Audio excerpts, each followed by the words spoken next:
saya akan menjelaskan sedikit materi tentang Makkiyah dan Madaniyah. Istilah Makki dan Madani diambil dari kota besar yang berada di Jazirah Arab, yaitu Makkah dan Madinah. Baiklah, saya di sini akan menjelaskan apa itu Makkiyah dan Madaniyah.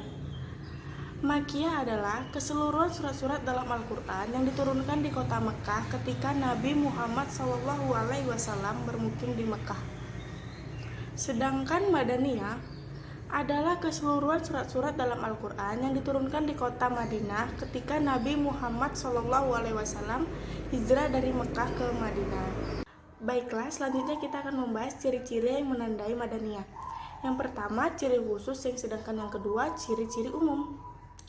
Baiklah, poin pertama, ciri khusus surat Madaniyah menjelaskan tentang hukum-hukum pidana, hak perdata, peraturan yang berkaitan dengan masyarakat dan bernegara. Yang kedua, menceritakan tentang orang-orang munafik terkecuali surat Al-Ankabut yang diturunkan di Makkah. Sedangkan yang ketiga, kebanyakan firman Allah Subhanahu wa taala dalam surat Madaniyah dimulai dari lafal ya ayyuhalladzina amanu, yang artinya hai orang-orang yang beriman. Poin yang kedua, ciri-ciri umum surat Madaniyah.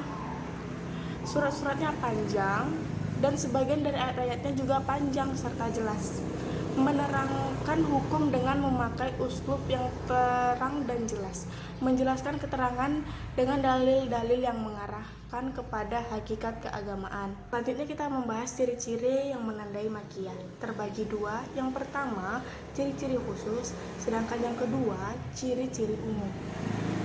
Oke, kita membahas poin yang pertama, ciri-ciri khusus surat Makkiyah, yaitu mengandung ayat sajadah, lafal kalam di dalam surat-surat Makkiyah, diseruan dengan kalimat ya ayuhan nasu, menceritakan kisah-kisah Nabi dan umat-umat terdahulu kecuali surat Al-Baqarah yang menceritakan tentang kisah Nabi Adam dan Iblis. Kita membahas poin yang kedua, ciri-ciri umum surat Makkiyah, yaitu ayat-ayatnya pendek, surat-suratnya pendek, lafal kuat dan keras, mengandung seruan pokok iman kepada Allah Subhanahu wa taala, hari kiamat, menggambarkan suasana surga dan neraka yang menyeru manusia untuk berperilaku yang baik. Pembahasan materi selanjutnya adalah hikmah Makkiyah dan Madaniyah. 1. Dapat membedakan dan mengetahui ayat yang mansuh dan nasih, yakni apabila ada dua ayat atau lebih tentang masalah, sedangkan hukum di dalamnya bertentangan dengan ayat tersebut, yaitu di dalamnya adalah ayat Makkiyah dan yang lain adalah Madaniyah, maka sudah pasti ayat Makkiyah dinasahkan oleh ayat Madaniyah. Mengapa? Karena ayat Madaniyah adalah ayat yang terakhir diturunkan. Kedua, dengan meningkatkan keyakinan terhadap kebesaran, kesucian, dan keaslian dari Al-Quran dan mengetahui mana surat yang diturunkan sesudah dan sebelum Rasulullah SAW hijrah, mengetahui keindahan bahasa Al-Quran dan menjadikannya khazanah ilmu Islam. 4. Mengenal sejarah Islam dan perkembangan secara umum sehingga manusia dapat belajar dari kisah dan hukum tersebut. Terakhir, kesimpulan.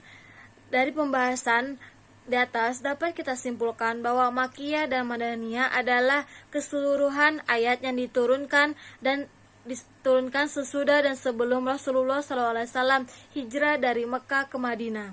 Dengan mengetahui Makkiyah dan Madaniyah, kita dapat mengambil kesucian dan pemahaman dan mengartikan ayat Al-Quran dengan pemahaman, dengan hukum dan kandungan isi dari Makkiyah dan Madaniyah.